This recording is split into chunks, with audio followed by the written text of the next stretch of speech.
Илрэн удаж буй гахаж жилийн Хэрлэн сумын онцлог ажил бүтээн байгуулалт.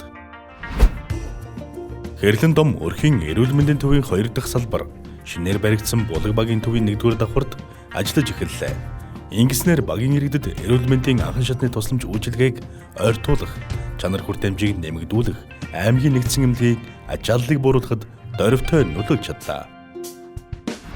ELDA компаниас дох, сахар, хеликобактер зэрэг 5 төрлийн 5650 чиргийг 6,975 мянган төгрөгийн үн бүхий онцлогын тестийг хүлээн авч аж манал, Хэрлэн дом, оюуны шим өрхийн эрүүл мэндийн төвүүдэд өглөө. Ингэснээр өрхийн эрүүл мэндийн төвд 8-9 төрлийн шинжилгээг авах боломжийг бүрдүүлж, эрүүл мэндийн анхан шатны тусламж үйлчилгээг ойртуулан ажиллаа. Орон нутагт нэн шаардлагатай мэргэжлэр суралцж байгаа болон суралцах хүсэлтэй оюутнуудыг сургуулаа төгсөөд төрлөх нутагтаа сууршин ажиллаж амьдрах нөхцөлийг бүрдүүлэх зорилгоор Тэмүүжин цогцлбор сургуулийн нэг төгсөгчийг газарчин дээд сургуультай хамтран 4 жилийн сургалтын төлбөр болох 7,782 мянган төгрөгийн хөнгөлт үзүүлэхээр боллоо. Чингис хотын захирагчийн нэрэмжит Масын олимпиадыг 2 дахь удаага зохион байгуулж, Чингис хотын ерөнхий боловсролын сургуулийн 200 гаруй багш 6,000 гаруй хүүхэд оролцож 3 шаттайгаар өрсөлдөн шилдэгүүдээ шалгарууллаа.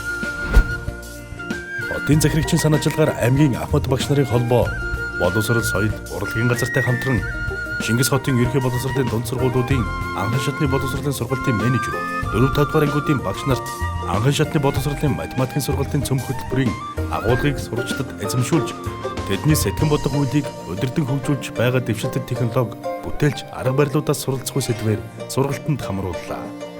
Улсын төсвийн 10 тэрбум төгрөгийн хөрөнгө оруулалтаар Чингис хотод 9.4 км асфальт хувьчилтай автозам, 3053 м явган хүний зам, 212 ширхэг гэрэлтүүлэг, 9600 м2 ногоон байгууламж, дугуйн замын хамт тэгшт плант компани гүйцэтгэж байна. Чингис хотоос бэрх чиглэлд 20 км замыг 5 тэрбум төгрөгийн хөрөнгө оруулалтаар тавьж ашиглалтанд орууллаа.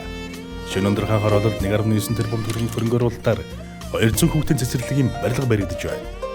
4-р багт Арабын Эмират улсын буцадгүй тусламжаар 100 хүүхдийн цэцэрлэгийн барилга баригдаж байна. Түүнчлэн Өндөр хаан багийн хөгжлийн төвийн барилга, Булаг Баянмөнх багийн анхан үйлчилгээний барилгууд, Цогтөмдөр багийн хүүхдийн цэцэрлэгийн барилга, гадна төвчөлт, Дулааны шугамын хамт, Сарай багийн анхан үйлчилгээний төвийн барилгын гадна төвчөлтийн ажил, Чингис хотын замын хөдөлгөөний хяналтын постны гадна төвчөлт, камержуулалтын ажил, Өлзийт таглах тосгонд 3 ширхэг ходог гаргах ажил, Хэрлэн сумын Тэмүүжин хаан хитэй цогцлбор сургуулийн ариун цэврийн байгууламжийг сайжруулах ажлууд зэрэг олон бүтээн байгуулалтыг ашиглалтанд орууллаа. Мөн А28 орон сууцны барилгын гадна Дулааны засварын ажил, Хэрлэн сумын Булаг багийн оршуулгын газрыг хашаажуулах ажил, Хэрлэн сумын Сарай багийн 60 айлын инженерийн шугам сүлжээний ажил, улсын төсвийн 400 сая төгрөгөөр Монгол инженеруудын гараар бүтсэн 8 эко автобус худалдан авч Чингис хотын 6 чиглэлд нийтийн тээврийн үйлчилгээг амжилттай нэвтрүүллээ. Бид 2017 оноос жил бүр Хэрлэн сумынхаа нэг томоохон асуудлыг онцгойлон сонгож бүрэн шийдвэрлэж хэвссэн билээ.